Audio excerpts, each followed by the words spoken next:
really well. It's just that Tempo came out on top in that game. But we've got so many more games to go and so many more potential battlegrounds that can be chosen.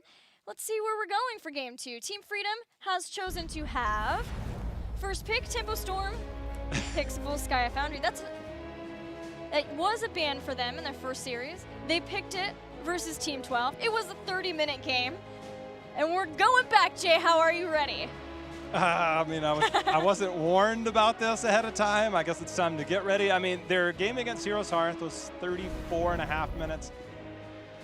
And then the second time I played it was 30 minutes. Maybe they're just like, look, we have something in mind. We're just going to shave another 4 minutes off of it. Give us a 26-minute game this time. Yeah, no problem. Natural progression.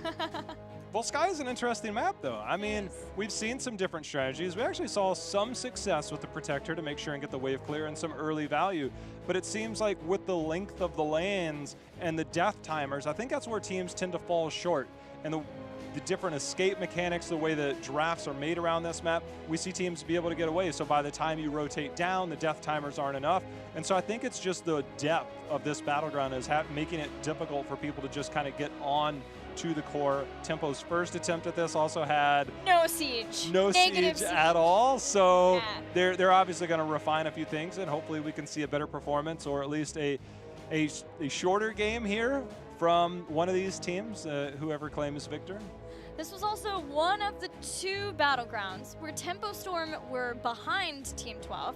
They were the ones to lose a keep to Team 12 first. They had that insane flank with Ragnaros up in the top. Like, did not believe. I did not believe. They made it work, and they were able to save the game because of it. But I was very scared for Glaurung because it was just, you're right, the depth of the lane. He had to go all the way around. He was very separated from the rest of his team when he did that. And then that's also where high priority for Hanzo for Tempo Storm. They had the Dragon's Arrow and the Sulfurous Smash to get picks on people who were out in the lane by themselves. We haven't seen Team Freedom on this map yet, so I'm very excited to see what they can do on it. Yeah, we've seen a lot of teams experiment with Zeratul on this. So that's the other part, is that does Zeratul show up in this draft? And for very good reason. I believe Zeratul was against them when Glaurung was on Ragnaros. So Goku, I believe, was on that game trying to make plays. But either way, multiple teams have experimented with Zeratul on this battleground. See if it shows up here. I think one of these teams more than capable of wanting to play that. I do believe you're thinking of Glaurung. A little bit, maybe some Nazmus. Yeah. Maybe. All right. Game 2. This best of 5 series between Team Freedom and Tempo Storm. Tempo Storm up 1 game after getting a win on Sky Temple. Oh yeah, you're right. I wanted to put my sweater on and I can't. I was getting comfortable. It's Sunday evening here at the HGC. ETC ban, NG2, Hanzo pick up by Team Freedom. Hanzo, no surprise there. Lutano making the plays. I mean, any other hero other than Malthel there would have worked out really well, but he can cheat death at level 20, came back instantly. Just was not able to get that second kill onto him, but Hanzo picked up here. No cattle for Caterpillar. We saw the double support last game, but the double melee assassin as well. Ragnaros, does it have higher priority than maybe a Zeratul right now for Glaurung on Volskaya? I don't know if Glau will get his hero in this one too. He ended up getting it last game because it was Malthel and because they were first pick, but I think there's too many things that they feel like they need. They have Muradin. Feels like if they would want, oh, they're gonna get Muradin Lucio. Okay. Hiding potential strategies. Yeah. You know, Lucio, obviously the highest win rate support that we have currently here in North America and probably across other regions outside of Uther in Korea, which is dominating, by the way. Yes. Like, he is absolutely everywhere. Dominating. So Lucio, though, is kind of our flavor in terms of how we want to go. Tassadar is still up. If Team Freedom want to do the Tass Hanzo thing.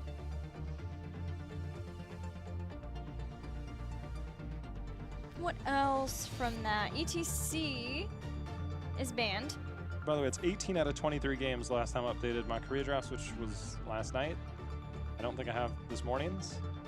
But going into today, 18 out of 23 games won. I'm pretty sure this morning still continued with that. Probably so. I looked at the drafts. There's a lot of Uther being played. Yeah, I see them trying to get maybe their warrior here so they don't get too locked from that. No, they'll get tasked to go with Hanzo. And then their Karazim. Seems to be Collusion's favorite support as of right now. After Lucio. He gets Lucio banned out against him quite a bit or gets picked up. A lot of times they'll prioritize it. I think he probably would tell you that he likes Lucio a little bit more than Karazim as well. But he's 3-0 with Karazim. You know. 2-1 with Lucio. Must have been an accident. We'll chalk it up to that. Mistakes happen. Yeah. But either way, the Tassadar pairing with Hanzo, gonna probably go on the redemption build, of course, to get as much as you can out of those Tassadar shields. Are they gonna ban Diablo? We have seen so much Dragon's Arrow into APOC and then the Diablo Force Wall. Charge into Force Wall. Nope. Yep, they're banning Malthael. So Zeratul comes to mind, but Zeratul, as we've seen into a Hanzo Tassadar, has not exactly netted a lot of very high results. A lot of vision control, though. Did Team 12 play that? I don't think so. I don't think it was TAS Hanzo. It was Hanzo, but I don't think it was TAS Hanzo, where they won on Dragonshire. Do you remember? It was TAS Hanzo Zeratul, I believe. Oh, they had the TAS Hanzo. Yeah. Tempo did. Yeah. Yeah. But yeah, you're right. There's just way too much vision and reveal between Hanzo and TAS.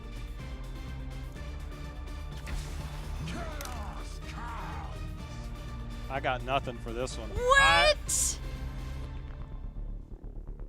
Just gonna close all notes and move forward.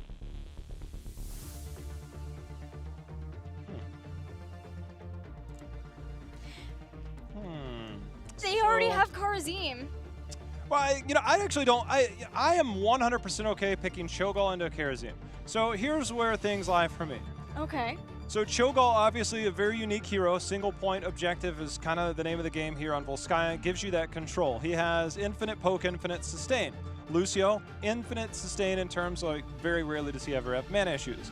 Tassadar tickles you a lot with the Psystorm. The only thing that you really have the redeeming part is the Hanzo armor reduction. Yes. But you also have the potential armor if you're on the side of Cho'gall. It's part of the trait. You exchange your trait between. It's two heroes in one. There's also something to be said because his level 1, Calloused Hide, I haven't seen it picked because it's a very, I think it'd be a little bit ambitious. But with a pairing like this, when it comes to that, because you amplify healing, essentially, you get bonus healing off of that. So with Lucio there, and then the percent healing at level 16 with a Muradin Lucio, I wouldn't be surprised if I just get an Abathur and everything goes crazy here. Yeah, Muradin also can sustain himself thanks to his trait. Ragnaros has percent damage at level 16. Anubarak has Cocoon. That's not exactly the most fun for Cho'gall to deal with, but Lucio can help deal with that. Or you've got the Cocoon for the Lucio if they feel like they're going to bring down Cho'gall. Karazim can 7-sided strike as a way of getting that percent damage. And Hanzo not only has sharpened arrowheads for the armor reduction, he can get Giant Slayer, yes, at 16, and have some percent damage too. But is it enough? That is the question. Maybe we see Ragnaros Lava Wave as a potential way of trying to counter-push other waves. Cho'gall just throws everything into question. Time to just grab Zagar to make sure you don't leave out on that clear. But, you know, the thing about it is that Cocoon is there. Junkrat will be there for the clear. But Anubarak has a couple of options in terms of how he wants to approach this. A lot of people, you'll see Cho'gall get Cocoon. That essentially the Cocoon gets double the value because that's technically two heroes in one. And all of a sudden you can turn a 5v5 into a 5v3. Alternatively, you could use it on Lucio, who gives you the sound barrier, and just have a 5v4 minus the support. But a lot of times you'll see people use it on Cho'gall. The other thing is, with Anubarak, another reason why Anubarak works so well is because of the built-in spell armor. The most damage that will come out of this game will be from Gall, who is all ability damage. So as that goes out, that plays more into why Anubarak is one of the most highly prioritized tanks against Cho'gall. But it's still Cho'gall, and I did not expect this. I saw it. Then a scrim. Still didn't expect it either. Cheater. I will be honest. Look. I thought maybe we were having a little bit of fun, but now I see we're truly getting the Cho'gall. And ladies and gentlemen, the last time that we had a Cho'gall in NA HGC, it did not go well for the Cho'gall team. So let's see if Tempo Storm can do better. It was a year ago that we had that Cho'gall game, so I'd say it's just about time for another. The SS Hosty. Still remember that, Braxis? Hold on. That is, I know that we talked about it. That was my favorite game from HGC last year. That and the Goku Ragnaros. Whoop, not bad. So here's what we've got. Did we get We've got the TS. We did it! We've got the T-Sprung. T-Sprung. T-Sprung! Okay, so we actually got Calloused Hide. I always, I guess, hypothesized on would this be an effective way to play Cho'gall. It requires Cho to have the trait, not Gall. By going that, you get the bonus healing. And because Lucio doesn't really have that max heal, I mean, his normal tick obviously is very low, but when he amps it up, it's much different. And so if you call that out, like, hey, I need to switch over to this, because baseline Lucio heals, not enough. However, if you are like, all right, we've got to amp it up, you switch over to the trait for Cho, and then you get that bonus healing. And look for that to be a key component around these team fights. And I think that'll be the biggest part that I'm looking forward to. Getting the Calloused Hide, it feels nice to finally see it once. And I think if there's a team that's going to pull it off, Tempo and their communication will be it. I'm really excited to see how this works out for Tempo Storm. I asked what was left. What strategies did they keep? Because they were very focused on being able to win Team 12, but they had a rough weekend to play versus Team 12 and Team Freedom, and they have proven they've still got a little something left. A little something. One of my favorite questing talents in the game is the level 4 questing talent for Cho'gall. Mostly Gall, because as you hit those rune bombs, when they explode on a hero, it increases the damage. It is an infinite stacking quest. Although after you get the baseline part of it done, you get the extra range and the extra speed, thus making it easier to stack up beyond that point for even more damage. I'd be a little disappointed if they don't pick it, so I'll wait to talk about it until it shows up. All right. We'll see if that's very soon. Team Freedom and company are working on getting a turret for the fight over the control point in mid. That'll be happening fairly soon. I really do think that we'll see Team Freedom try to utilize the lava wave. Do you see? We didn't go it. But lava wave, go on. Yeah, lava wave as a way of trying to. The deal is you have one less body. You have only 4 bodies. This is a fairly large battleground. It takes a while to get rotations in. And with the wave clear that this team has, Team Freedom, with the Tassadar especially, and the Ragnaros, they can try to push those lanes in. So I'm wondering if maybe they can use Lava Wave to force Tempo Storm to miss out on some experience.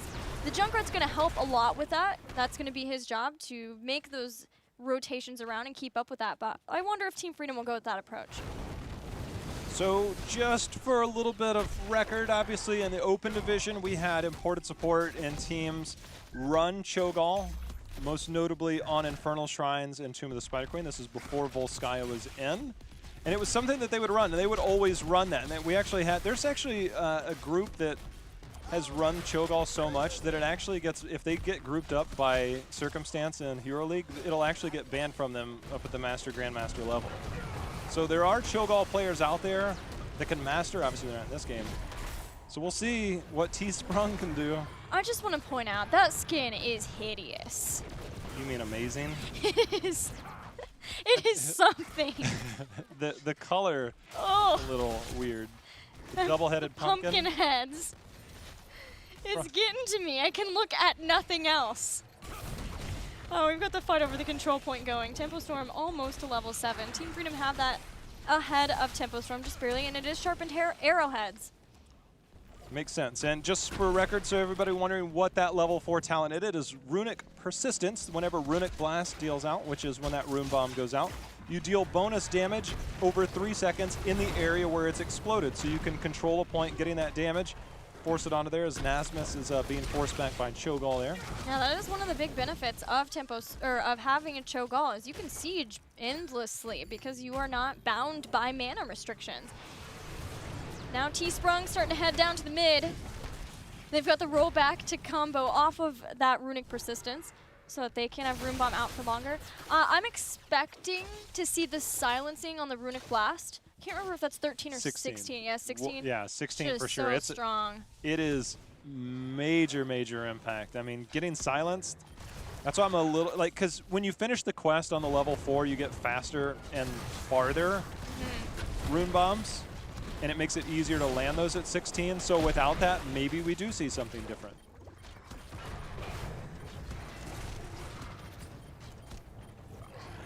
I wonder, does that make the silence bigger with that level 4?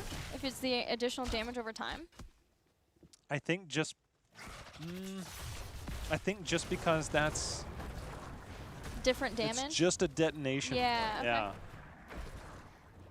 All right, well, Team Freedom has started to eke ahead in experience as they attempt to take that Triglav Protector to the top lane. Just playing pretty safely until they can work their way up to getting heroic abilities, and working on these structures should give that to them. Yeah, as you had mentioned, it makes it Cattle eating a lot of damage there. It makes it easier. When Cho'gall was top lane, Team Freedom took the rest of their team, had a man advantage, invaded, took that camp at the bottom right, and by having that numbers advantage makes it that much easier. And this is another time where they have the numbers advantage. Cho'gall in another lane trying to get sieging damage done.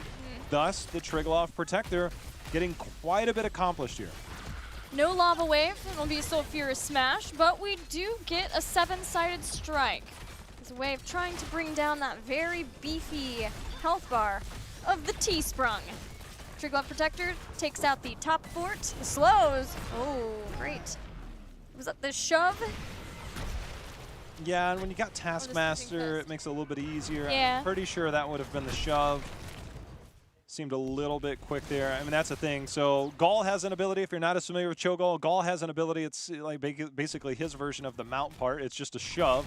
It forces Cho, the body that you're not in control of, in a general direction, and you can make plays like that to work together. Gets him out of the Sulfurous Smash, though he did take a lot of damage, and using the Archon to slow him down and try to put him in the position of that Sulfurous Smash is a cool combo to see from Team Freedom. Tempo Storm is behind in the structures thanks to that structural push with the Triglav Protector.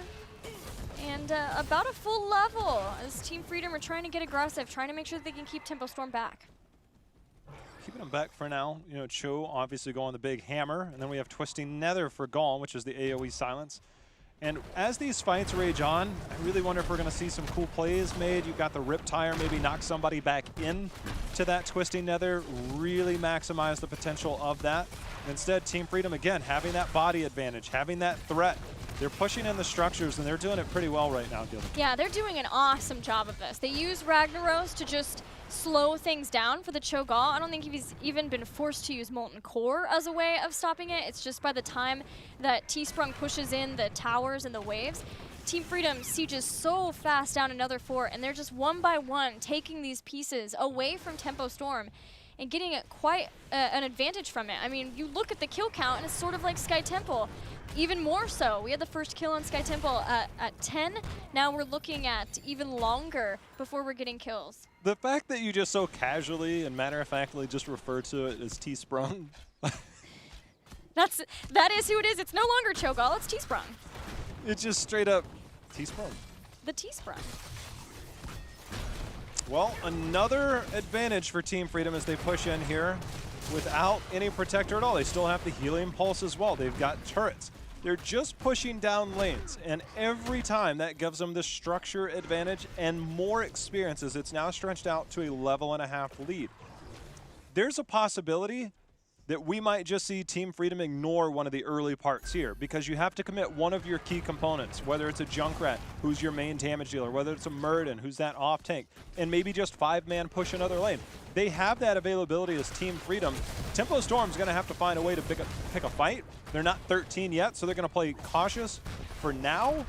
but I think they're on the cusp of trying to force the issue. Don't forget, if Tempo Storm want to get aggressive over this control point and Team Freedom don't want to push somewhere else because they've pretty much already gotten all the forts down, they could just as easily force a fight, sneak Nasmus around, go into the Molten Core since they took that fort, and then in that way, there's nowhere for Tempo Storm to try to retreat. They have to go down. They could be chased down. They've got the Dragon's Arrow to slow that retreat.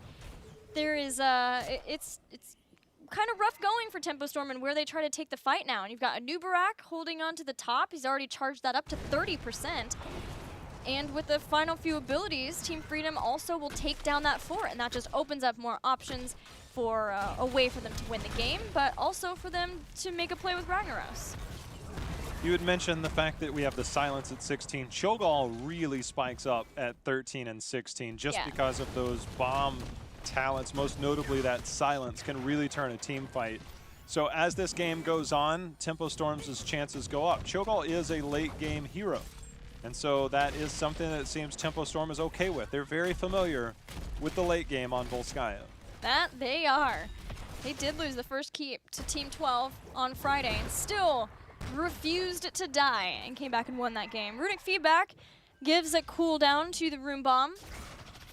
So if silence is the way to go. Yeah. Anything hit. That's if it hits the minions, you get the cooldown on it.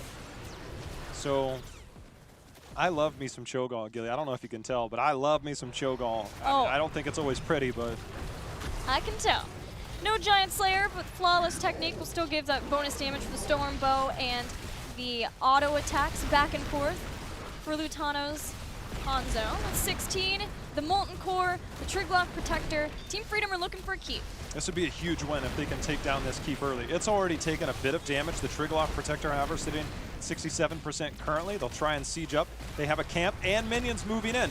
So this right here is a potential keep within 11.5 minutes, and this gives you a substantial amount of control over this game. They have 16. It's at half health. They still have 25 seconds, which means they'll have time for another minion wave and a small push with the Protector to try and finish this off. Yeah, another Rocket Fist allows him to charge in there too without taking the damage. So Furious Smash just as counter went to Avatar to make sure he could stay alive from that, but that gives time for the Triglock Protector to charge on in and take out the keep. And remember, the next control point's going to be in the bottom, completely opposite for this.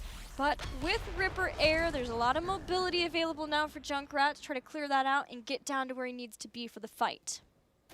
That's such an important keep to take down. 11.5 minutes in gives them the control for a long period of this game. As you mentioned, the next one will be at the bottom. The one after that, if we make it to that, will be in the middle. So that top lane will always be at a point of contention. And without that extra body there, you've got to commit something there and you're going to give it up. And Team Freedom so far has capitalized on every opportunity. Despite there being 0 kills, Tempo Storm just has not had the opportunity because Team Freedom has given themselves a lead at level 9 going into level 8. They've shown an effective way of using the Triglock Protectors. They've cleared out all of these structures off 2 objectives alone. A very good job so far. Yeah, this is where the fight needs to come in, though that Impale is going to stop a lot of that.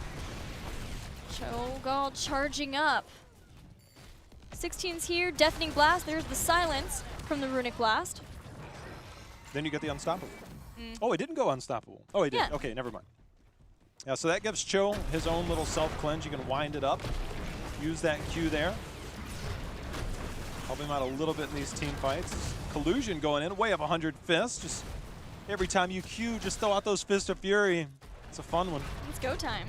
The time is up. The time is now. Actual go time for Tempo Storm. Before that bottom control point is a problem. They're going to work on getting the heal surge. Make sure that the catapults are cleared out.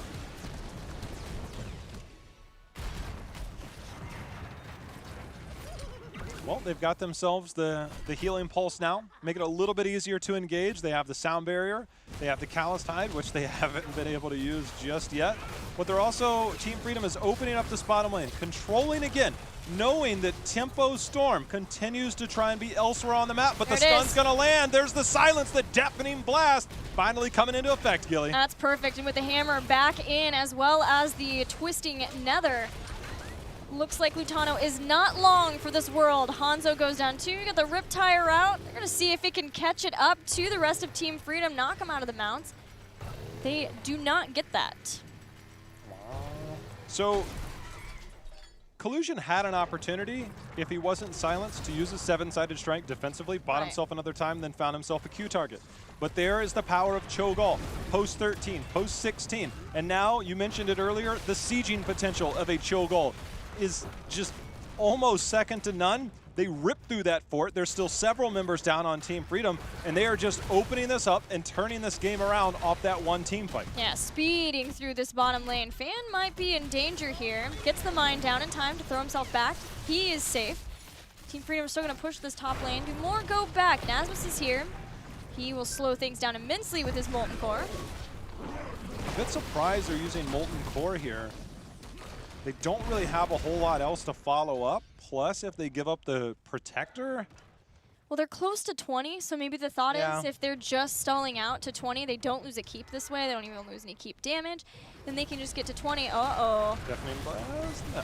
Not able to land in time, but the Unstoppable's there. Let's see if they can find themselves a kill. They are not able to. Lucio's in there. Team Freedom, I would love to see them back out of this. They're so close to 20. Yeah. I mean, they have numbers. They have catapults and a camp on the core, but it's way too early for that to be incredibly effective.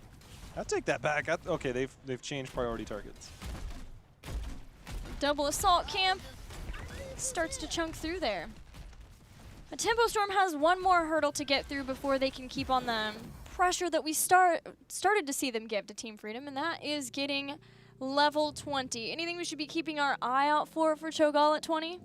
You know, there's a couple of options I think that we will potentially see. I'm going to just wait till we get there. I've got my eyes on Kerazim. There's one way to deal with a high health pool. Aggression. No more 7-sided strike. We're looking at 11-sided strike. Might as well. They've got the sieging capabilities here, but I don't think this is one where you want to siege up. The fact that Cho'gall showed they might have had an opportunity. We've got Psionic Echo, which gives you some good siege, but I think they're going to play it safe. Hold on to the Triglav Protector. I think it might be a little bit too early to end, especially against this style of composition. I want to see Zugrug dismount here. Make sure that they can't contest, because it does send it to overtime. But if they make a play on a second keep, that would be the main part. 10% away. They're trying to make their way in. The Unstoppable will make sure he can't get. They're willing to get there, but they don't get there in time. Credit to Zugrug for the dismount. Twisting Nether now has the teleport with it at level 20. The Protector's here. The keep is exposed, Gilly. I feel like this should be a keep, but Cho'gall is doing an excellent job of ripping through this health bar. Yeah, putting him into position with all of the rune bombs and for the Dread Orbs. With that Twilight Nova, it does a lot. Now Molten Cores come out to help with the siege, soften up the keep even more, and force back Tempo Storm out of all of that damage. As much as they can get away from it, they're going to go in. The Triglav Protector tanking so much of the damage between the keep and all of Tempo Storm, but with the Molten Core, it's not a lie. Here comes the Twisting Nether in the back line. Hammer throws back in. Junkrat goes down, but so will a Nubarak. Nubarak goes down. They've got the stun onto Tassadar, who does have one-dimensional shift available. Nazma's out of the Molten Core, looking for a fight, but Lutano just misses. But there's the Deafening Blast one more time. Lutano trying to go play the game. But it knocks you back. You teleport back. He went right back into Tempo Storm. The second kill hits Hanzo. Tempo Storm have lost their Junkrat, but they're seeing if they can get any more kills. 7-sided strike drops down, and it's 11 with the sound barrier to help get through that damage. Gilly, if they die here, this could be game with Cho'gall on the core. It could. That keep is so low already. Silence. It's the stun. They're getting everybody. Collusion has to be able to dash out of here. He keeps going down. Cho'gall on top of it. That's Kerazim down, and they've got their eyes focused on the bottom keep. This is keep minimum. A Nubarak is going to be back. Hanzo's still 30 seconds away. They need to take this keep. I'm wondering if they're going to risk sieging up with a Cho'gall. It's one of the best sieging tools in the game. Right now, they're holding. I think it's keep and out, but they're posturing towards the core. There is a cocoon available for Nubarak as he comes out of the spawn point. Hanzo will be back in 10 seconds to help with the damage. Yoda doesn't have Archon for 45 more seconds, so that is one problem. But he's going to do what he can. The siege will be as best as they can. They bring down the shields, and it's at 90%. before they're willing to step away. Do we get the Cocoon out of here? There's the stun. The Dragon Arrow play of the game trying to come in. They're not able to get the damage just yet, but there's the Cocoon. Cattle is going down. They're trying to get the stun. They get the follow-up stun. Cattle's got the Avatar out. Riptire in return. Riptire hits, and then there's the Twisting Nether. Lutano is in a dangerous spot as he gets blown up between the two combos of those abilities, and this gives T-Sprung and the rest of Tempo Storm another chance to get back on the core, this time with Junkrat. This time with Junkrat, Molten Core trying to do damage, but the core down to 75%. Cho'gall eating all that damage. The shove out, the shields are there.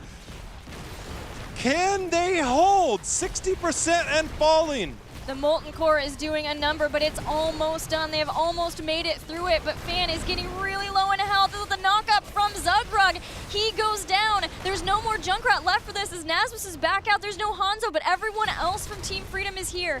T-Sprung knocks back a lot of Team Freedom. Freedom's not letting Tempo Storm get out of this. It is all or nothing now. There's the Silence Collusion trying to get away. Should be able to get poked down. The dash out keeps him alive. Catapults will be on Tempo's core momentarily if Team Freedom can keep them here. So many members low on the side of Tempo Storm, but 53% does remain on the core for Team Freedom. There's the Meteor to see if he can keep them all dismounted. Cattle's gonna mount up. Burrow Charge goes back in. They've kept Cattle here with the Cocoon. They keep Cho'gall here too. See if he's got Rewind. Oh, here comes the Dragon's Arrow. It misses, not in the time to catch him out of the Cocoon. This lets Tempo Storm once again try to retreat. They are almost back to their base.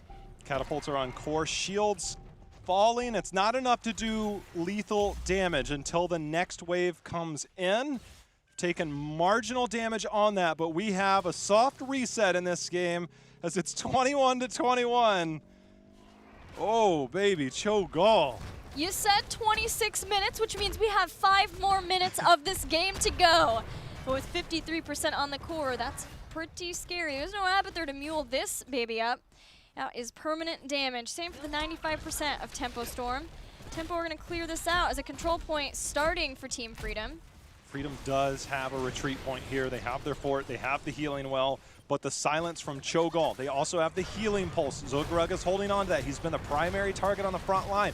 He's retreating momentarily, looking for a spot, but there's the root instantly. Collusion gets the dash right before he gets silenced. Team Freedom holding on. They still are channeling this for the moment, Gilly. 50 seconds until Archon as Dragon's Arrow comes back for Lutano. Tempo Storm forces Team Freedom off the point at 93% before they take over. They're trying to clear out that top lane.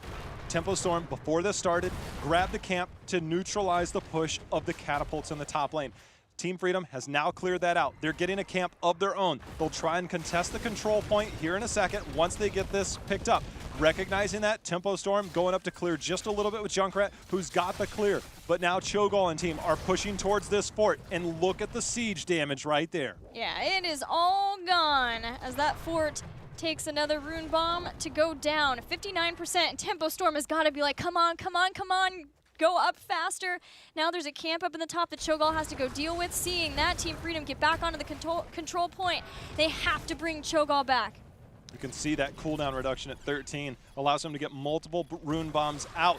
This, right, I don't think you can give this Triglav Protector up. Molten Core is here. They're going to fight under the umbrella of Ragnaros as Ragnaros puts down the damage. Cattle maintaining on the right side for the moment. June keeping him alive. The focus has been on Cho'gall. Yoda also in Archon form. He'll see if we can keep that up. But the channel now here for Team Freedom. Cattle making his way back. Cattle went back, uses Avatar even just to get onto the point. He had to. It's down into the overtime now. They've made a dimensional shift happen. Seven-sided strike is going to push Cattle back off the point. He wants to get back in, but T-Sprung wants to get bound on Yoda. The Sulfurious Smash hits him. Cho'gall is stomached to death. The rewind of a Nubarak holding him down so they can kill the Cho'gall. Oh, the stun is there. They're getting into the Triglav Protector for safety. They've got the shields out from that. Caterpillar is low on the backside. No Avatar, that's already been used. But with Cho'gall already down, they're going to go in. Caterpillar, will he try and go back for the defense? There's no backdoor. This is not Fnatic here. This is Team Freedom with the Triglav Protector. 23 minutes in on Volskaya, looking to end the game.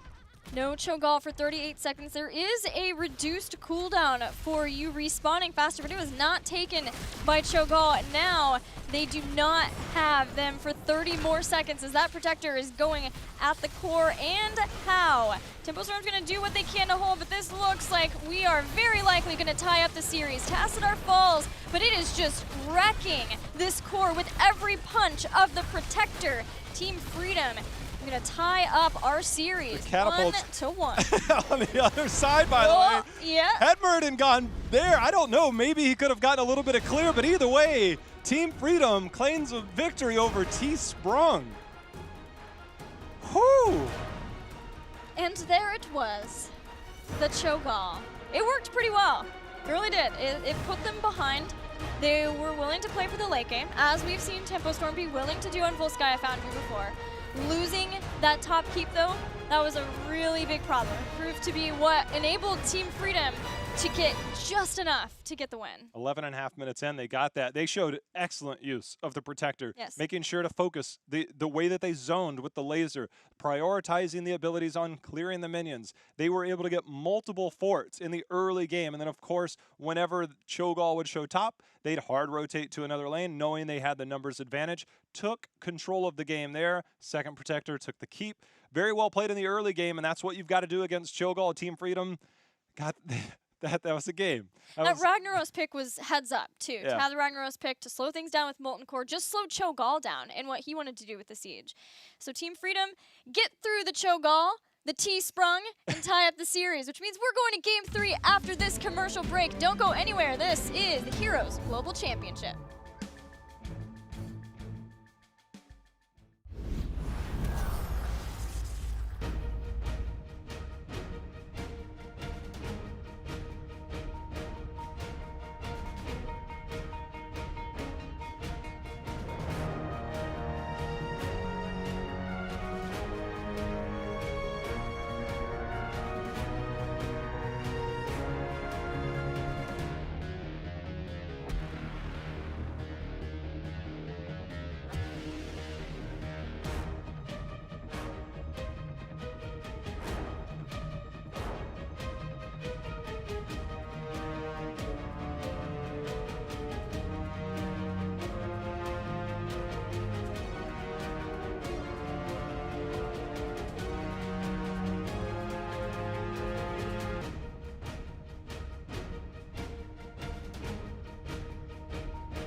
Tempo Storm sprung a Cho'gall pick on Team Freedom last game, but heads up drafting and play enabled Team Freedom to get through it on Volskaya Foundry, tying us up in the series 1-1 as we get ready for Game 3. I think this series is shaping up to be everything we anticipated. We had a really good Game 1.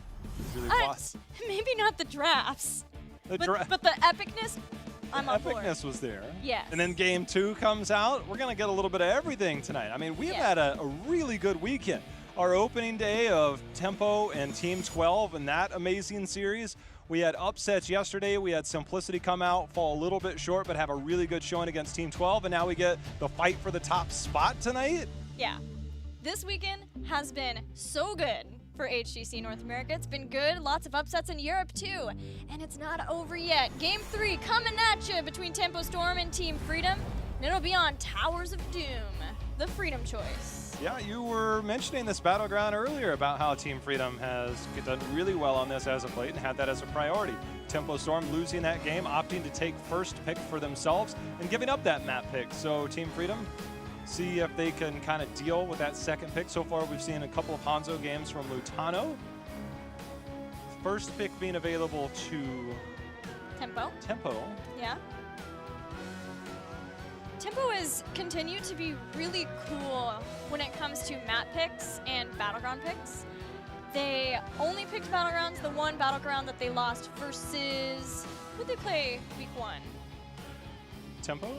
Heroes Heart. Heroes Heart. Okay, that's what I thought. Yeah. So the one game that they lost, they picked battleground pick.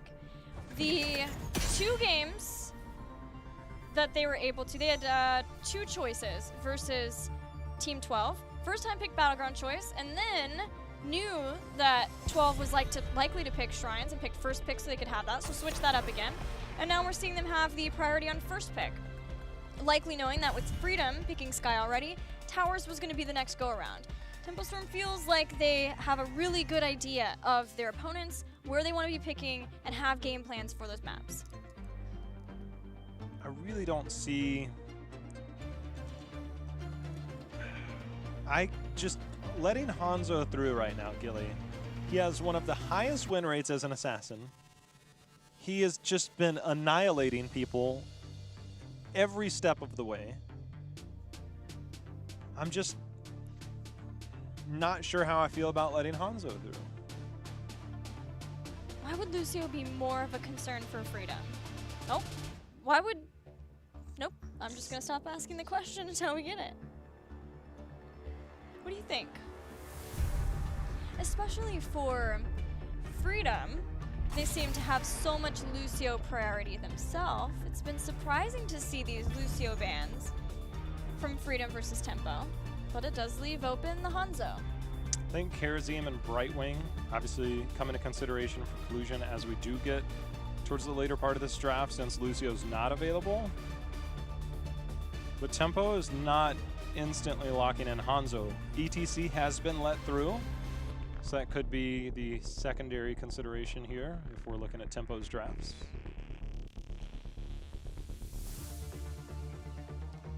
I wonder if you're thinking about Malthael this high, ETC. I wonder about the same for Freedom. But with Hanzo through, potentially Hanzo Tass. Didn't happen last time. Hanzo Greymane was what Freedom picked. But they ended up going the triple backline as well. Yeah. I think that might have been unique to Sky Temple, but then at the same time... Or it could have been versus the Malthael, trying to make sure that they add more range to Kite. The Dahaka I like a lot. Now, I think for Tempo Storm, they might have a priority on Malthael here. Get that hero for Glaurung on a Pale Horse, again, gives you that rotation. We saw teams kind of exploit that a little bit when there was no global and then a Dahaka. We've seen that a lot, especially with the changes to the gameplay. Yeah. The minute you get the opportunity, you invade the enemy team, you use your global, you don't miss out much on the top. And one of the counters that we saw to that was either a Leoric using that Wraith walk between mid and mid and top, or on a Pale Horse for Malthael. So I feel like Malthael will likely be in this spot. It's just a matter of what else they want to pair with it. Last time it was Malthael Uther, and that worked out very well for them. Do June has played a lot of different supports. Looking at their previous Towers game versus Team 12, had the Lucio Tassadar with the Hanzo, but that's not available. Hanzo being taken. I don't see why it would be anything different than the Malthael Uther, but it is. And it's Greymane Medivh.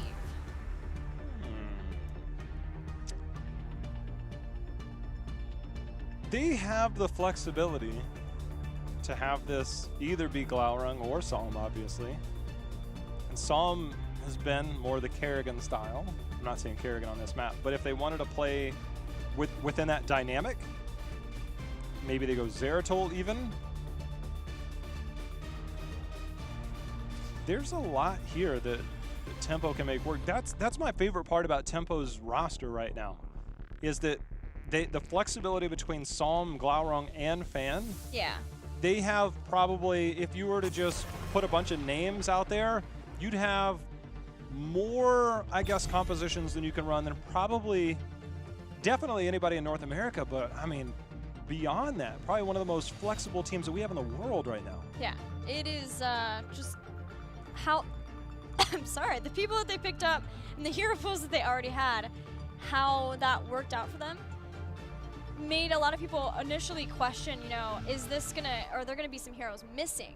But because of the work, the extra work that Solemn especially, I feel, put in, and how far back Fan goes in all of his different role swaps, and Glau to some degree, his different role swaps too, it just sort of favored them to have those very flexible hero pools. Although it does feel like Tempo Storm is trying to maintain some consistency within that, and I think that's fair, that you want to make sure to maintain that consistency.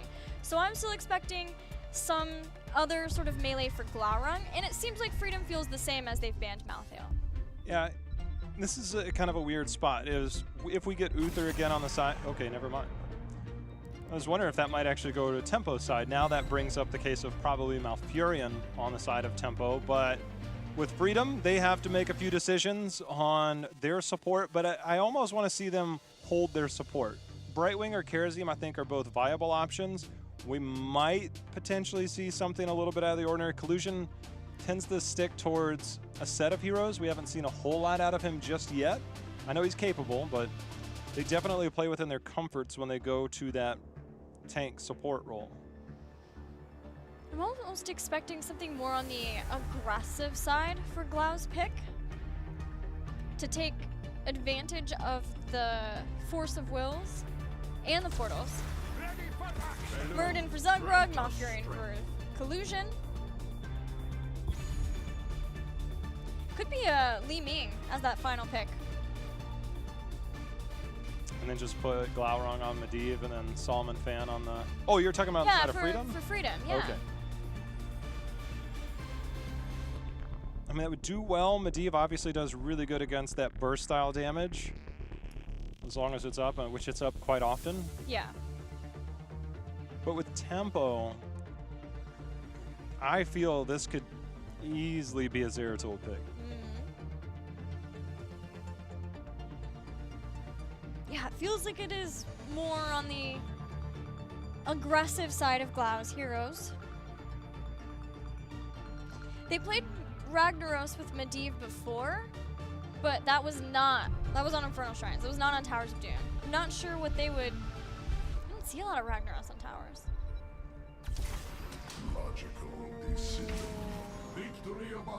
I mean, Abathur popped into my mind just because the Greymane there and the global potential. I just didn't see that. So, okay, so Fan on Abathur, Glaurung on Medivh, Solemn on Greymane, right? Fan known to be a great Abathur player, going all the way back to his Cloud9 days. He had flexed into that at times. I think the Solemn Greymane or Medivh feels pretty interchangeable. I'll say this.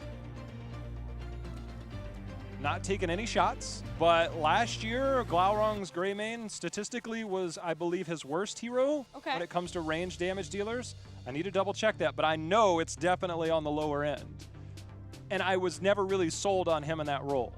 And sometimes it came down to the draft that they were in when I watched those games. I would feel more comfortable on him, on Medivh, and Psalm on the gray main. Okay. Unless there's just some flexibility. I think that's fair. Falstad final pick. For Team Freedom, double global. Once again for Team Freedom. Though this time with a hardier support than Little Brightwing. I almost wondered if they might be a little bit more aggressive with that pick, something that had more early game advantage. They can use the global to force out rotations, to do a lot of things early against an Abathur who, much like Cho'gall, lacks that body in the way that you typically would see with 5 regular heroes. Abathur kind of breaks those rules a little bit, and I would think that they might get something to get the invade, get that early game advantage, have that priority on that bottom lane, take control of the camps, take control of the battleground, and force Tempo Storm to play from behind. Falstad can kind of give you that because you have the double global and you can force out rotations and you can invade a little bit easier. But long term, I think it's not as strong when you play this double global style.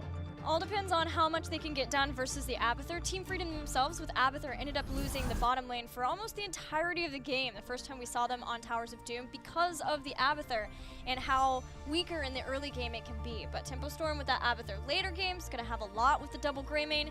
And Stukov, we know, can slow down the sappers, and that might be enough to help Tempo Storm too. Let's see, let's get into it. Towers of Doom is the place of battle for Game 3.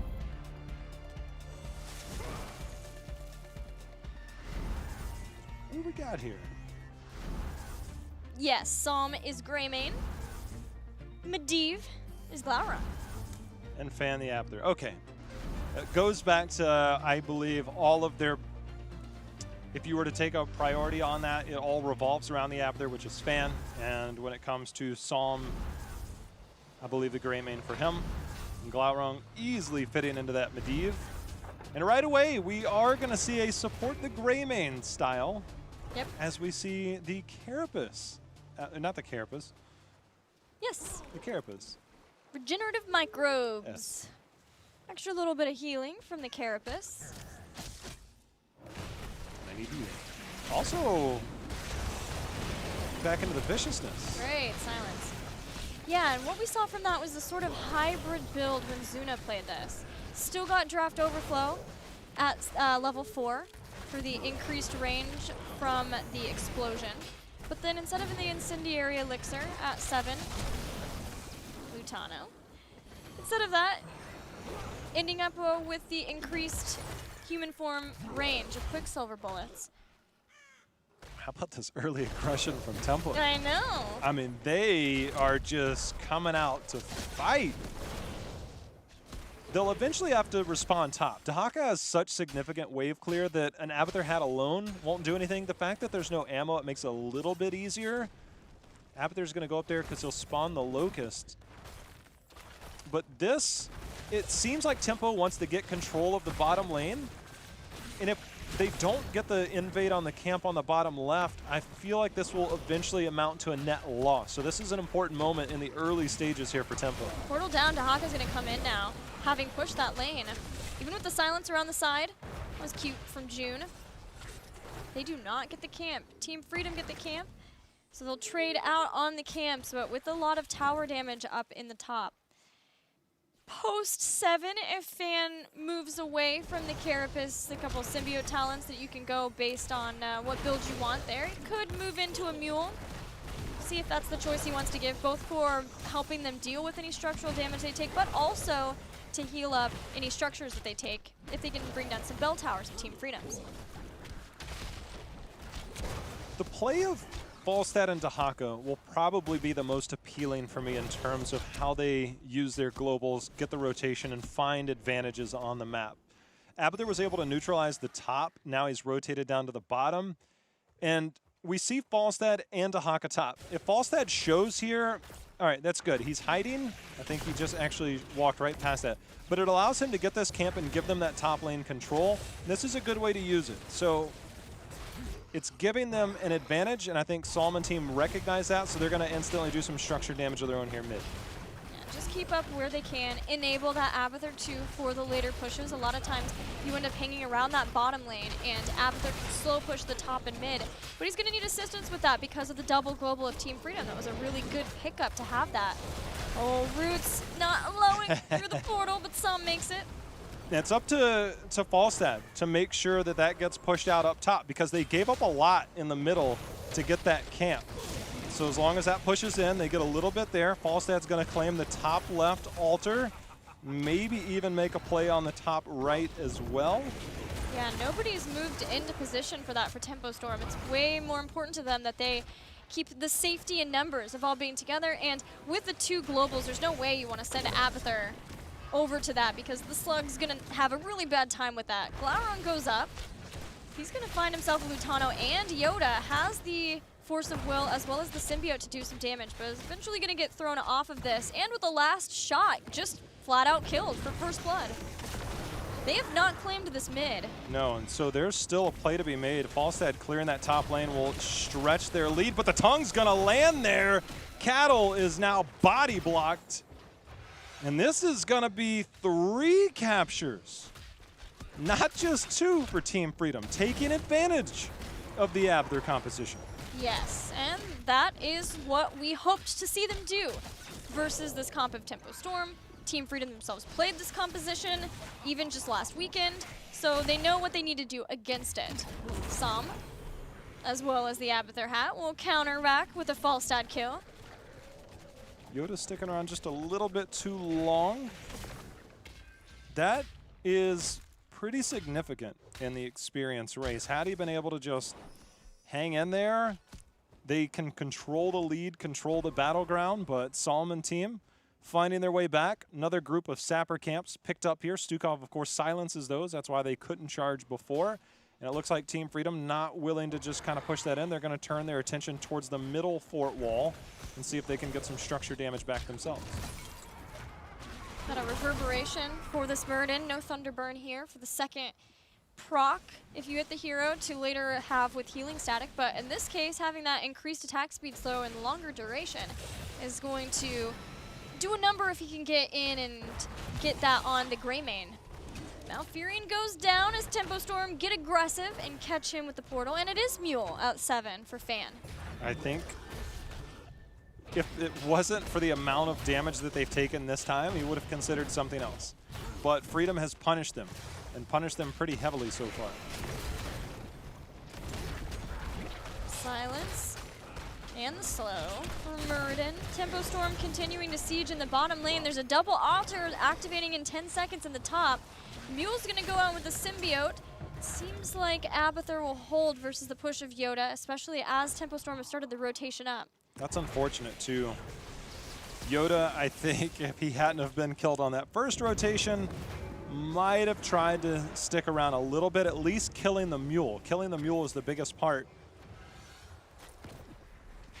All right, this is going to be their first channel. No 40-0 this time. We've had enough of those games to last a lifetime for NA. We've seen a lot of different change for Medivh at level 7, but here, going back to familiar territory for Glaurung as he picks up the Master's Touch. He'll be working on getting those 30 stacks. 10 is here for Freedom. Yes, that's a great silent slow. Dragon's Arrow went out, does catch, but there is a portal, and ETC will use it. So just barely getting those sappers, which just slows down Freedom momentarily. Yeah, it slows him down. Falstad continuing to try and clear the top. Still about 25 seconds away from that top sapper camp spawning. They also have Lutano on Hanzo, who destroys bosses. Shreds them. But is it enough right now? They still have Mighty Gust, but Tempo and team have made it here, and this thing is not leashed yet. Yoda, however, is in position if he wants to try and Gust and steal. Smart play from Tempo Storm, getting up here in time. Don't allow for the leash. Fan's gonna use that Greymane to get all the way back in on Malfurion, forcing him back. All the rest of Team Freedom use the Gust, but Glaurung gets back on the point. Ley line sealed, just to be sure. Tempo Storm move back with the knowledge that they have stolen the boss in those 4 shots. The clone Greymane almost took down the Malfurion, by the way, in the mid there, but all for naught. The rest of Team Freedom was split just a little bit. Zugra gonna play the anchor here and defend that sapper camp. And speaking of sapper camp, we just had, wait a minute.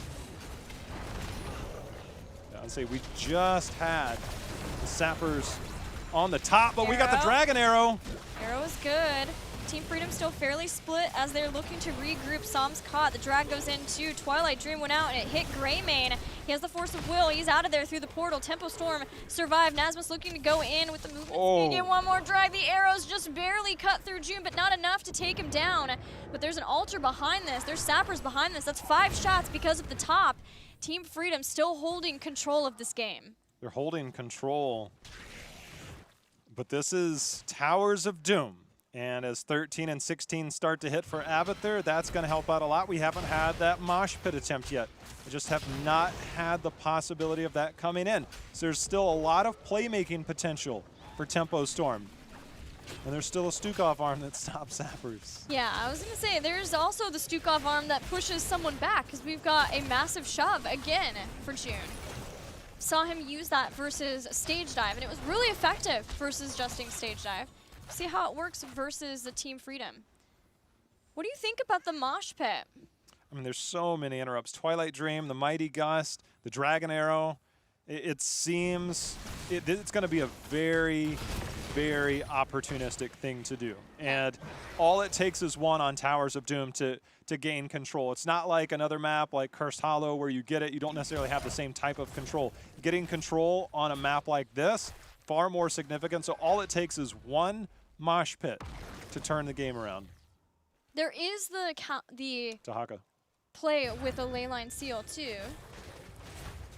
We're gonna catch him with a portal, push him back, but the sappers are still a problem too. Nasmus still running away as Som tries to use that fort to get into better position, but Nasmus is out of here, so Tempo Storm just want to deal with the sappers and with the fort. The problem for them is the altar is clear down in the bottom, and that's where Team Freedom are sieging up now. They have to leave those sappers. Fan's going to take out the rest of those, and they're going to use the portals to try to get there as quickly as possible. Falstad's got himself an Abathur up top. The bird gets the worm. And no cow to get the bird. Well, they get the shots. That's 5 more shots. They got a little bit of damage here. They had 13 tier advantage, so I was curious if Tempo Storm would actually engage. 32 to 13 right now. That's a full-fed bird. No stage dive ETC to catch him for that. Too bad, but it's good for Yoda. Fort in the top, fort in the bottom. Tempo Storm running out of fortifications to keep them in this game. 32 to the 13 core health of Tempo Storm. The time to turn around is nigh for Tempo. Yeah, I mean, what we saw earlier and the potential on this battleground is just, it's why it's one of the most exciting and compelling battlegrounds here in HGC, as Glaurung forced to use the ley line to save his life. He hasn't finished Master's Touch yet. He's only at 18 sacks. So he had to use that, which means not as much of an engage possibly now for them. Relying maybe on the ley line into the mosh pit to get the better setup for a mosh. The mosh could happen right here. I'm actually a little worried for Freedom to try and force the issue here. They already have sappers responding. The clone is out. Collusion on the backside is low. Ice block is there. Dragon Arrow, but not before the Twilight Dream went off. It went off, but it doesn't matter. The double Greymane just wrecking all of Team Freedom as they bring down Lutano too. Nasmus getting in the back has found the Psalm, which is the real Greymane, and it'll take him down. The massive shove pushes back Zagrug now as June is starting to take some damage. Sappers made it across, by the way. 10 two altars in this game. And Abathur, the clone is down. You have globals on the side of Team Freedom. They could end right here. Tahaka is in the top. Falstad making his way in the bottom. Zagrug is zoning out Cattle. The slide across is trying to get him down to that altar, but Tahaka is making his way to the top right. Yeah, it's done. There's no way anyone gets up there unless they send Abathur up. Abathur can put mines down to delay. Abathur is in a spot to where he can put mines down. They have nobody to auto-attack them, but they don't get it. They don't get it. That's it. 32-0. Pretty dominant game for Team Freedom on Towers of Doom, setting them but one game away from taking out the team that took out Team 12 on Friday. Not too shabby. Tempo's taken a very unconventional approach to their last 2 drafts. That's true. And it has not really worked out, I think. I think both of them are extremely late game compositions. Both of those maps are extremely late game maps, except Team Freedom has found ways to accelerate them. Volskaya a little bit at 24 minutes, but they found ways to accelerate the early game. And on Towers of Doom, they found a way to get control. The juke by Dahaka up at the top opened up that bottom lane, and after that, it was just handcuffed there. The fight from Team Freedom over that bottom right camp, it ended up working out by accident, but I really thought that was a risky move. But everything that they've done in the early game against these compositions has really given Tempo Storm a headache. Well, Tempo Storm, even game 1, did not have what you would look at as a conventional draft. Double support with Malthael and Kerrigan. They're definitely, it feels like, not cheesing, but trying to bring any strategies that they didn't show. You know, they already did show the Hanzo Ragnaros. They had a lot of just Ragnaros play in general when they played versus Team 12.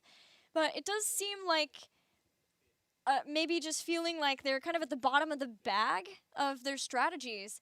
I don't know, but for them there, the Abathur Medivh has to stack up Master's Touch. That takes time, unless you're going to build into something different.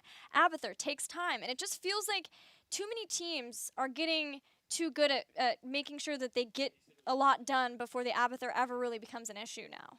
Team Freedom especially. I mean, it's 2 games in a row where structurally they've taken the advantage in a big way. Mule was not enough to save him this go-round, and I don't know. I mean, all of a sudden I see Tempo Storm. They've come out. They've been on fire. They're 2-0 coming in. They won game 1, looking like they had all the momentum.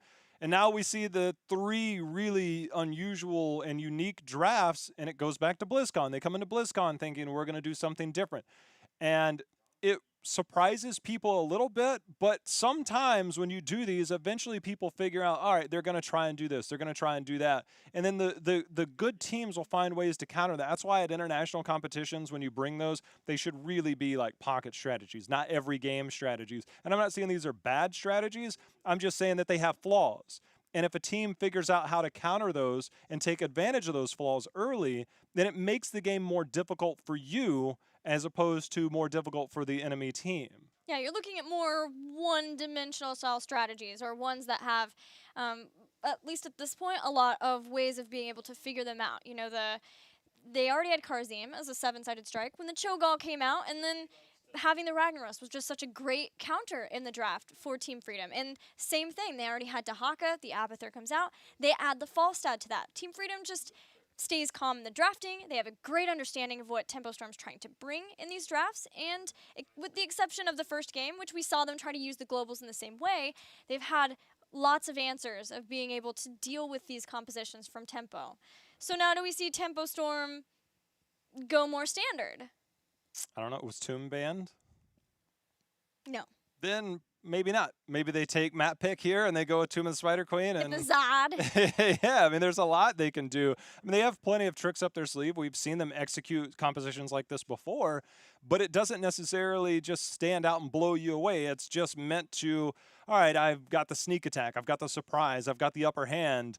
But it seems Team Freedom is willing to just come in and be like, look, they calculate a bunch of things really quick, and then it's just like, all right, what if we just do this early and then take advantage and put the onus of coming back onto Tempo? And when you go Abathur and Cho'gall, you are literally missing that one body. Maybe just draft, if it's going to be weird, at least draft 5 bodies to actually be on the battleground. Okay, J-House saying the Lost Vikings confirmed. Let's see how it works out. Game 4 takes place on Infernal Shrines. This could be a Tempo pick if they want to give it first pick. They do not.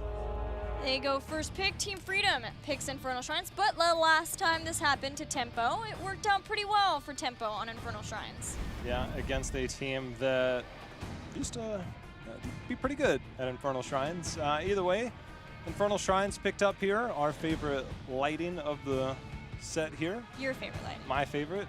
My favorite is our favorite by way of us working together, so... It's not true at all. Actually, it is. And speaking of what actually is, it is Infernal Shrines. And we've seen the Jaina play. Don't worry, just let it be. Okay. We've seen the Mage play from Psalm a lot in our opening week. And leading up to this, we haven't quite seen that yet, and I wonder if that might bring out the Gul'dan, the Jaina, or potentially the Kael'thas. And if there was a battleground to do it, this might be it. Definitely. All of them provide a lot of wave clear, a lot of shrine clear for that. There's other varying options. If we see a Tempo Storm resort back to the stun lock compositions that with their synergy, we know they run very well. You know, Caterpillar goes on with a Storm Bolt or a Power Slide, follow that up with the Gravity Lapse. June's going to be there with whatever he has up his sleeve too, and they'll get the kill. They'll get the execution from that. So I think that is a more than viable strategy for them. It's also been a place where Tempo Storm have run Ragnaros before, and Alexstrasza. That was going to be my next point is, if I am on the side of Team Freedom, if it makes it through to the second ban phase, I think it might actually warrant a ban if it makes it through that far. So the fact that Tempo opts for first pick, it means they have 3 picks prior to the second ban, which means that they could get their first pick and then get it before that second ban. And that could be a big power play for them, as it has been quite effective on this battleground. And for Team Freedom, a lot of Diablo focus in the 2 Infernal Shrines games we have had from them. And then Diablo could be paired with different things. They've run Diablo Hanzo before with the Sonya, very similar to the strategy that Heroes Hearth was trying to run, or did run. And then we've also seen a Diablo Medivh from Team Freedom in their first game on Infernal Shrines versus Gale Force Esports. And I would not mind seeing a Zugrug Diablo. A Zugrug Diablo. We'll see if that comes through.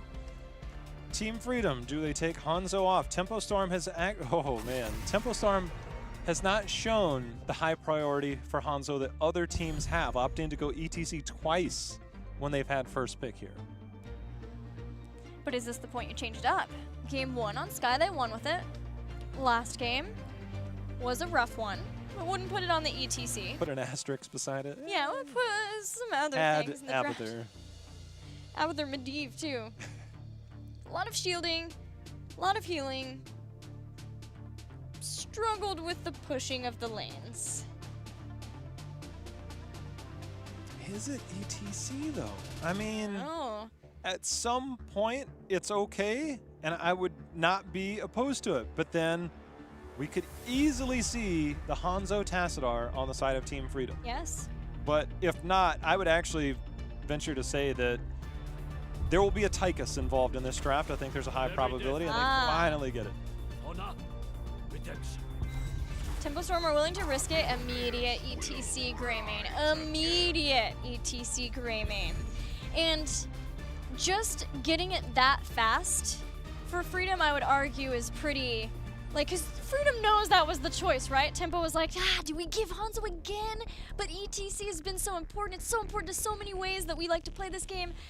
Oh, we're gonna take our time. Okay, fine, we'll do Hanzo. Bam, ETC, like, oh, we'll take it, thank you. They've snap-locked picks multiple times. It's always my favorite way of drafting. It's just, you don't want to think about the long-term plan of your draft, because the other team's taking all of their time. They're trying to figure out what they want to do. Like, I know what I'm doing. Yeah. They come in and make us. I was wondering if they might go ETC Lucio.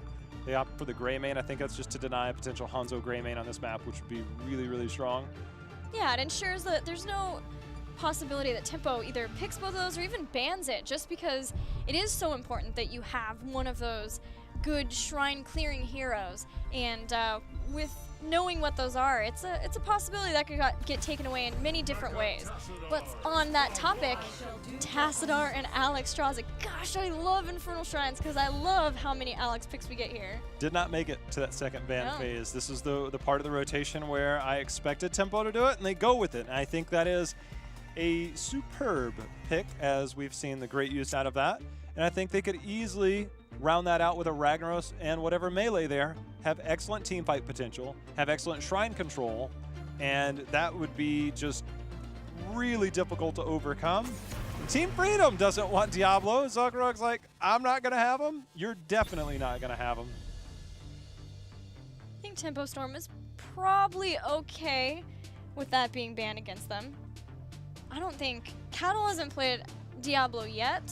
Seems like he's way more likely, having ETC taken away, to go for a new Barak, maybe Muradin. If they really wanted to play Shrine Control, Johanna's going to be there. I mean, that is ultimate clear. If you're Tempo and you're looking at the side of Team Freedom, And depending on what you think warrior-wise is going to work for you, if they're going Johanna, you can kind of let Tychus through. That's 2 auto attack heroes.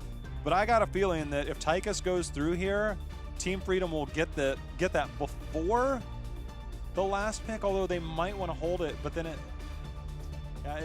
I think Tychus would be a good pickup. If they're going something like Muradin, I think a Tychus would be a good ban. Is it the Malthael ban? Jaina?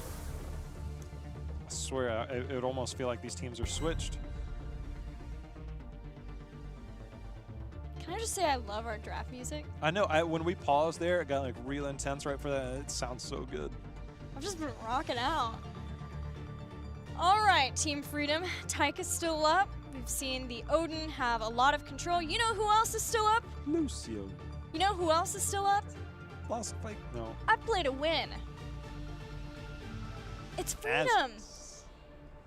Huh. Saw the Dragon Queen versus Self-Destruct. You get the big heal out, you just throw the mech explosion out. I could get behind that. I could get behind that. It's always like an ultimate X factor for Nasmus. Oh yeah. And it's annoying. It's so annoying to deal with. And as it is now, there's not a ton of lockdown for her. After she pops out of that. I said, Lucio, you got Diva. It looks like we both got it. We're doing our jobs. You know, when we come together, it really makes you look small. We're going to need you to work on that. Better. Okay, we're making progress towards this. Just 2 weeks in and obvious progress. All I have to do is stand on my tiptoes the entire time we're on camera. No big deal. I actually pulled the lever on my trap door to fall down as well. Thank you. Either way, that's a Team solid. effort. That's a solid draft. You've got your front line taken care of. It gives you that Tychus flexibility on the backside. Again, if Muradin comes in here, I fully expect a Tychus for Yoda. But depending on what we see on this other side, we could see the potential mage style, whether it ends up being a Gul'dan, depending on if you want that control. With Hanzo Tassadar, you don't have extreme dive potential. I don't really like Gul'dan into Alexstrasza because sometimes when she goes into the cleansing and gets up there, Gul'dan normally isn't always sitting at 100% health, but you do have the sound barrier on that side. Ooh. You go Johanna. Tychus looks even more appealing now. I mean, just give me Tychus all day. I mean, Zeratil's not doing anything to that back line. I got news for you. That is a difficult back line. Tychus, once he has Odin, has armor. 25 armor, as a matter of fact. Incredibly difficult to kill. Neo Steel coating at level 13. So if you do get dove upon, you activate that. You can deal with the burst damage of Zeratul. Greymane, really difficult, hops into Worgen form. Gets the armor. You have Lucio on the backside, difficult to kill. Level 13, you could even go the wall ride talent to get armor while you're wall riding. Zeratul's going to have a tough time. I'm not saying it's impossible, and this is in the hands of Glaurung, who we saw in Dragonshire make some really impressive plays. But it's going to be more of him to be a finisher as opposed to a one-man show, in my opinion. Jeha, why do you think we're seeing now a change in putting Glaurung on Zeratul when the Alexstrasza Ragnaros worked very well for Tempo Storm on Infernal Shrines versus Team 12? I don't know. I mean, it just seems like they've got something in mind that they want to do. They already have I guess you can get the soft setup a little bit, but Tassadar is not diving. Hanzo, you know, depending on how those arrows bounce around, I'm sure it'll be Q build as we go in here around there. Get the explosive, just kind of get that shrine control. They'll have the shrine control. I think they're going to have to look to make plays off of winning a Punisher when you have the Zeratul pick. So I think that'll be the way that they try and approach this. All right, well, let's see if they can pull it off and take us to Game 5, or if Team Freedom will be able to take down Tempo Storm 3-1. Let's head into Infernal Shrines. All right, here we go. Team Freedom, can we do it? We got the Nasmus pick up there with Diva.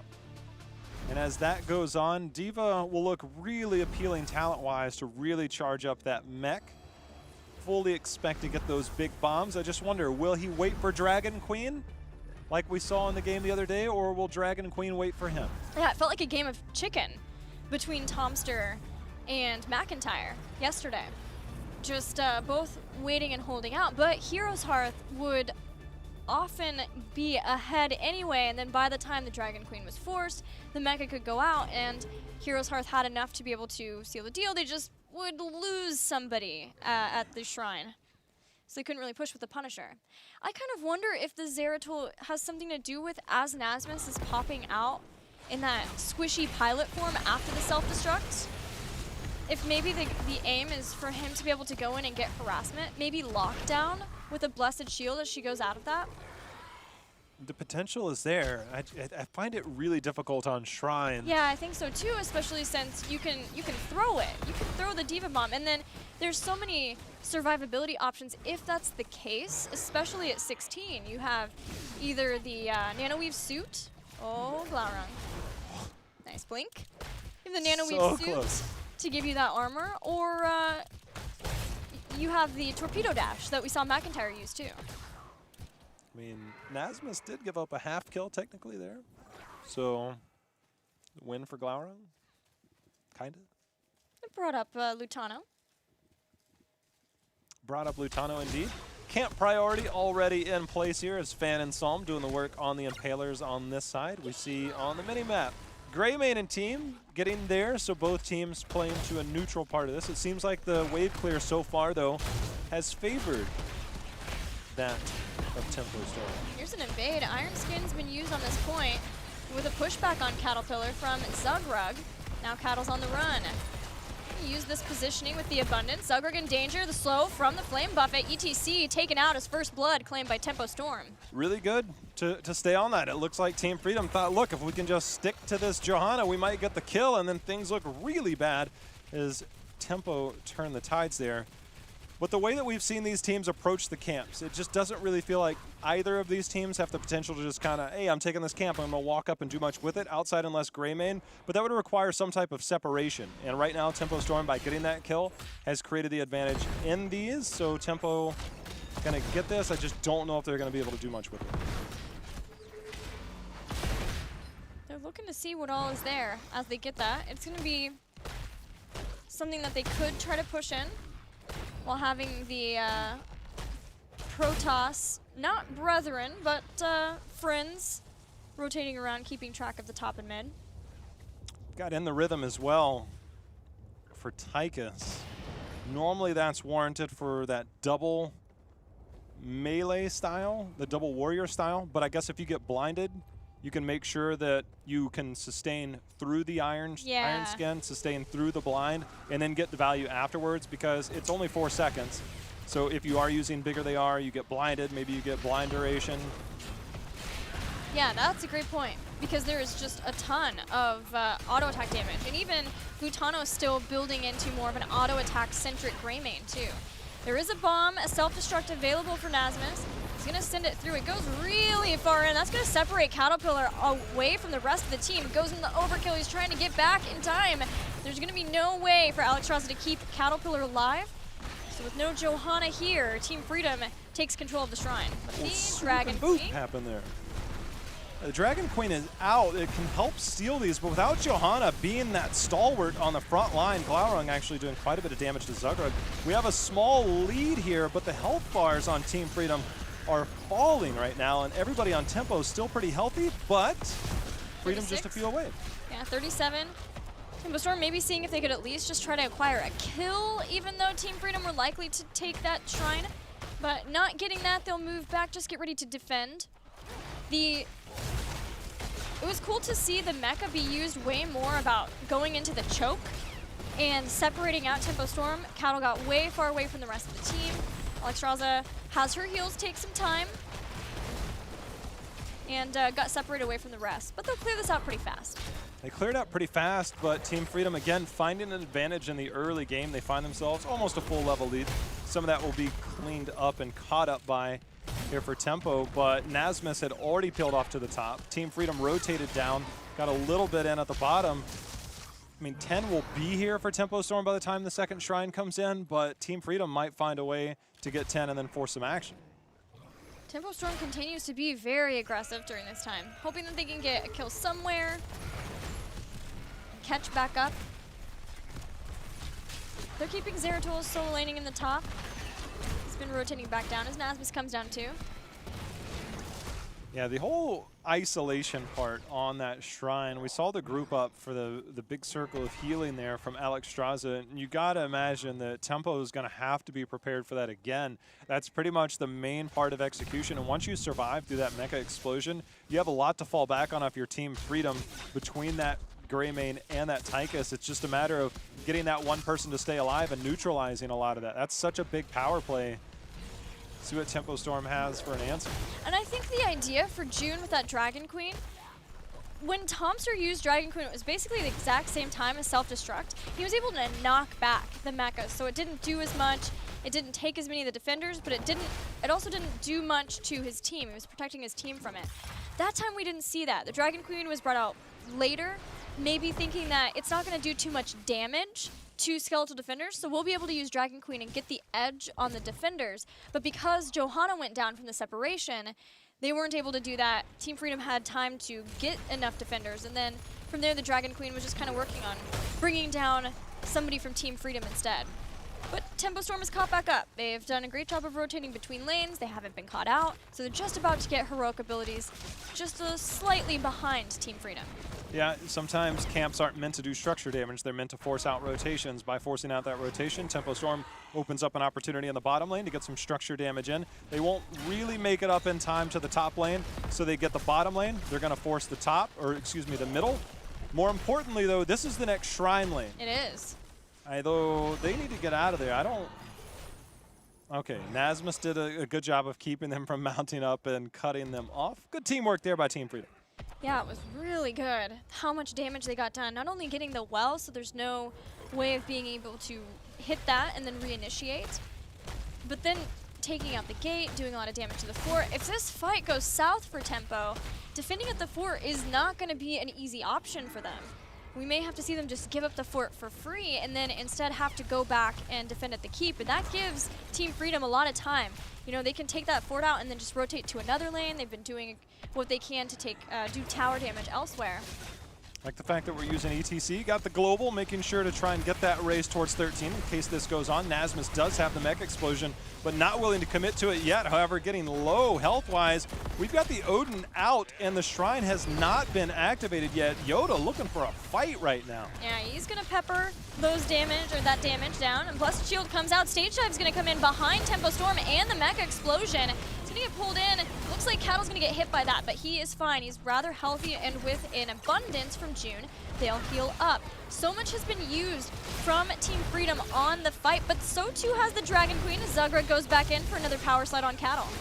Glaurung trying to get in, do some damage. He's sticking to them. Yoda getting healed up.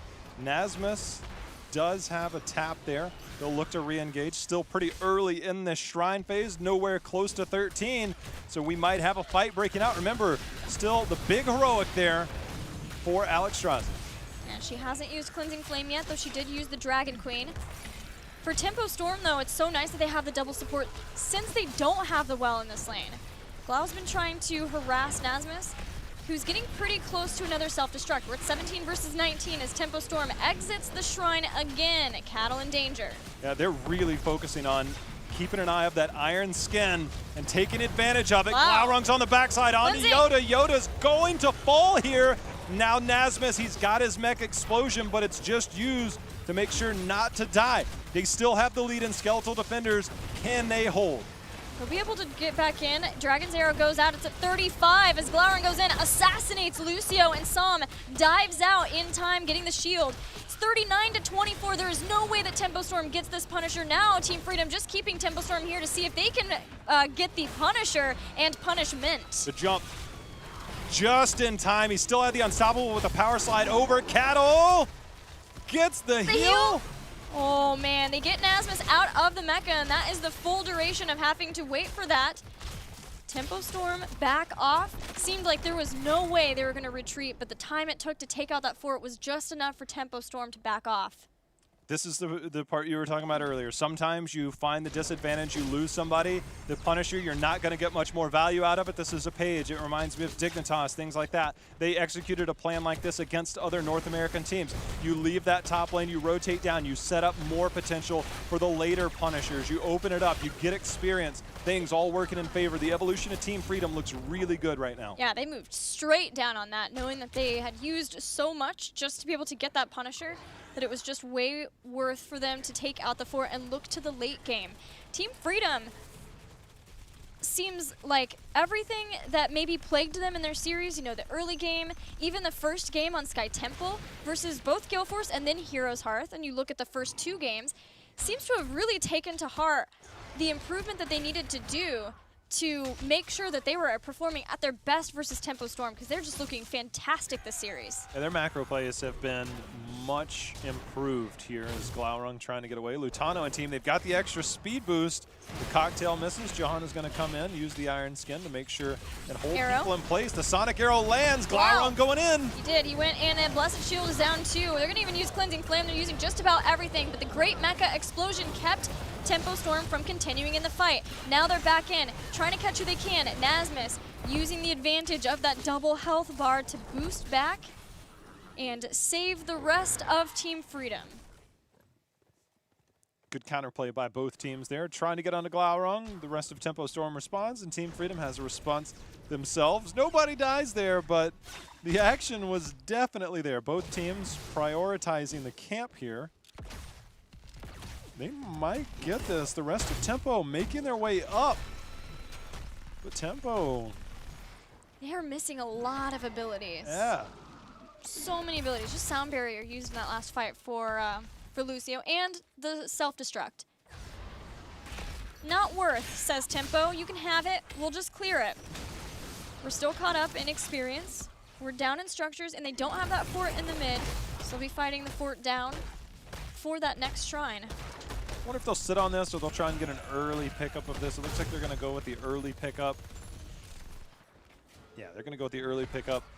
It cancels the invade. It allows them to, again, it's not necessarily about doing structure damage with it. A lot of times you want to time that around the objective, but what it does, it gives them the opportunity to rotate bottom lane and get structure damage, get that race towards 16. That's exactly where they're headed, and Tempo Storm is going to try and respond to that, but this just opens up the race. That camp, strictly for getting the rotation out. Excellent job by Team Freedom. I'm telling you, this is what the best teams do. They don't always time it. They find other ways to take advantage of it. They're doing a really good job with it right now. No Zeratul here. He's clearing out that camp in the top. A 4v5 defense is still enough to keep the fort alive, but what it does is let Freedom move up and get the better positioning, the better start on the shrine. Freedom have had control of the shrines up to this point. See if 16 allows for the same, or if Tempo Storm can start to get back into this game, at least with the shrines. They've been able to keep up really well so far in the experience. They even get 16 first. Nasmus trying to build up that mech explosion. We saw what was done the first time on this shrine. They were able to isolate Glaurung, getting in on the backside. Lutano and team trying to put it on. Stage dive is in, doesn't get onto anybody. Nasmus unable to use that mech explosion, but Fan forced to use the Archon. Yeah, he had to use it. He was way too low. Yoda Shrink Ray with the nullification takes some of the damage away. June's going to push back Team Freedom as the Tempo Storm for the first shrine get a lead in the Skeletal Defenders. Dragon Queen's still going, has Draconic Discipline to increase the duration from that, and Odin is done. Odin is done. The mech explosion is here. See when Nasmus wants to pull the trigger. Right now, it's highly contested. It's 30-22 in favor of Tempo, but they catch Hanzo on the backside, Gilly. Yeah, they went deep for that kill, and they were rewarded, taking out Hanzo, and Tempo Storm backs off immediately, giving up another shrine despite having the initial lead, getting through the Odin, forcing Nasmus to have to use or drop out of the mech. Didn't have the right explosion, was patient with it, just went back into the form. And has the explosion now if necessary, if it's forced out. But if not, there's some plays that you can make along with the Punisher around the keeps with it. Gonna get this camp to try and push behind this. Should be baited over just fine for Caterpillar there on Johanna has that iron skin. But that rotation from their last Punisher opened up the fort, now allowing Team Freedom to take down the keep wall. I don't know if they'll be able to do much more with it. They have the mech explosion. I don't know if that's where they want to go with it. But softening up this map, starting to take control, and now they're going to instantly rotate down the same way they did with the last Punisher. You can't get much more out of it, so you find other ways. They're going to rotate to the bottom fort. Unfortunately, that lane's pushed out a bit too much. Such patient play from Team Freedom that they are not over-pressing any advantage at all. They know they have control of this, but they know that they can just as easily lose control versus a team as punishing and as strong as Tempo Storm. They will play the slow, patient game. Slow and steady wins the race here, as they're looking for their final win in this series. They still have the mech explosion if things go. Zeratol has shown in the top lane while all 5 members are here for Team Freedom. They're finally going to rotate up, recognizing that they can't afford to give up much more experience by way of the waves. So clear out the mid, keep a small experience advantage, but Kelly, Team Freedom still has 3 forts standing. They do, which means even if Tempo Storm start winning these shrines and start winning fights, it's not just one. They're going to have to do it a few times to make the comeback happen. It's not impossible for them. They did it multiple times versus Team 12. It's just that Team Freedom does seem to have all of the control in this game. We'll just see if they can keep control all the way until the win. So Glaurung going to pick that camp up early, and it's up to Tempo to do something else on the battleground, because as it stands, Team Freedom, they're going to have their eyes set on theirs. The next shrine is bottom. This is a more opportunistic approach to using that camp to push during the objective phase. They might try and pick this up early themselves again. Maybe take that bottom fort if they're Tempo Storm. Instead, Tempo looking to try and take top fort themselves here. They have that camp. Team Freedom has their camp not far behind them. Looking at 20, Tempo Storm is incredible with their heroes, the 20 Spike. Every single one of them has a major upgrade. On Ruby Wings, we've seen June and Tomster have a lot of success after being able to have the double Dragon Queen for a shrine. Oh, Glaurung. He'll swoop and boop. He's using that Singularity Spike to close the gap there, but now the Vorpal was used. Zugrug, but the Dragon Arrow comes in and lands clutch. They've got the slows from Fan and that Archon, enabling Glaurung even more. It happened once on Dragonshire versus Team 12, and it's happening the same versus Team Freedom. Glaurung stayed there. He stayed. He baited just enough while the rest of the team rotated in to help him get those kills. 3 kills as a shrine is just about to activate. Tempo Storm can push ahead of that.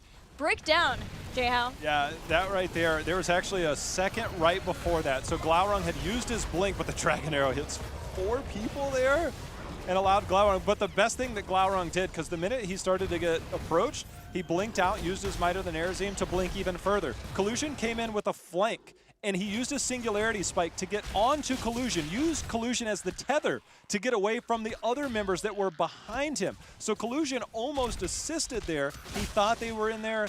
Heads up play by Glaurung to start that. Heads up play by the rest of the team to finish it. And that team plays off of those Dragon's arrows so freaking well. You saw where Psalm was. He was clear up in the top lane still. And that's not the only time that's happened. That one time when I talk about the arrow and the Sulfurous Smash, they were in complete opposite lanes and were able to catch, I don't even remember who it was, but they were so far away from one another and still had that synergy together to figure out when and how things needed to come out like that. Psalm's Hanzo is insanely good. And the rest of the team played that so well. Now they have 20. They have their first Punisher. They took out the 4 in the time that Team Freedom was respawning. They're looking to do more. ETC's up in the top lane. ETC's there, but I would caution, I was going to say, I would caution about staying there too long. He takes a bit of damage as he lands. The Punisher sitting at 70%. This keep is likely to fall. Nasmus has the mech explosion, has used it, will zone. The Punisher now jumped one more time. Good defense so far, but I don't know if it'll hold. It's a good defense for making sure to hold the core, because the keep has fallen. There's still the Odin. It is doing the right amount of damage to the back, but Fan has that full Archon, as he always does. Now Dragon Queen out for June. They're not able to get any kills yet, so Tempo Storm starting to back off on the retreat. Could rotate around and look at some of the forts, but with 20 here for Team Freedom, respecting that as Freedom check and see if Tempo were on the camp. Glaurung gets dismounted there by the extra range. Nasmus just going out. Keep is a big play here. They still have ETC on the side of Team Freedom. Keep control with that global. Nasmus losing the mech. He does with pew pew pew. It's back. It did not take long. No, it did not. That was a great pew pew pew. Getting a lot of that. Also, Cloud Pleaser as the choice. You saw that giant stage dive and having the cooldown reduction of that. So you can get even more out of the global. Sorry, the Infinite Archon here is the only thing that's enabling the siege. I mean, as that goes, Fan, he just continues to charge that up. Stage dive on the backside, though, Gilly. Yes, early dimensional shift, too, but it gets him out of the mecha. And the Iron Skin's also been used. The power slide, the Cleansing Flame, though, keeping everyone alive. Fan is the target, but a Blessed Shield behind him, and Tempo Storm are hoping that they can turn this back around. They take out Greymane. They're looking for more. Yeah, Glaurung is on collusion on the backside, and now let's see if he's got his Vorpal. He does. He gets onto Yoda. Nasmus trying to save him for the moment, but with 3 members down, it's likely over. Yoda's going to go down. Tempo Storm is going to push directly through here, and Gilly, we are going to a Game 5. That we are, Jay Howe, and as you would hope between these top 2 teams in North America, only Diva left. As Tempo Storm brings down the core, Game 5 is imminent. Seems like Team Freedom got a little bit greedy there, recognizing that, hey, look, we got to keep down. Tempo Storm's going to be in a really good spot. And they chose to take that fight there. It forced out the second shift while he was in Archon form. And then when Fan became a priority target, saw the Cleansing Flames come up. Credit to June for keeping him alive. And then while all that was going on, they had some attention on Fan. Glaurung's like, I got you on the backside. So good teamwork there by Tempo Storm to close that out. Yeah, they did a lot of damage to Fan, but the Cleansing Flame was awesome. Dimensional Shift, as the stage dive and the mecha explosion came in, he dodged both of those with the one shift, which is a big deal. And then Blessed Shield to catch people as they were funneling into the choke that Fan was going back into was great. And then, as you said, Glaurung's just having a heyday, as he will do on Zeratul. He has had 2 of the 3 Zeratul wins that have been had in North American HGC. Glaurung is making a case for Zeratul here. That is it for Game 4. We're going to a commercial, and when we return, the final game. See you soon.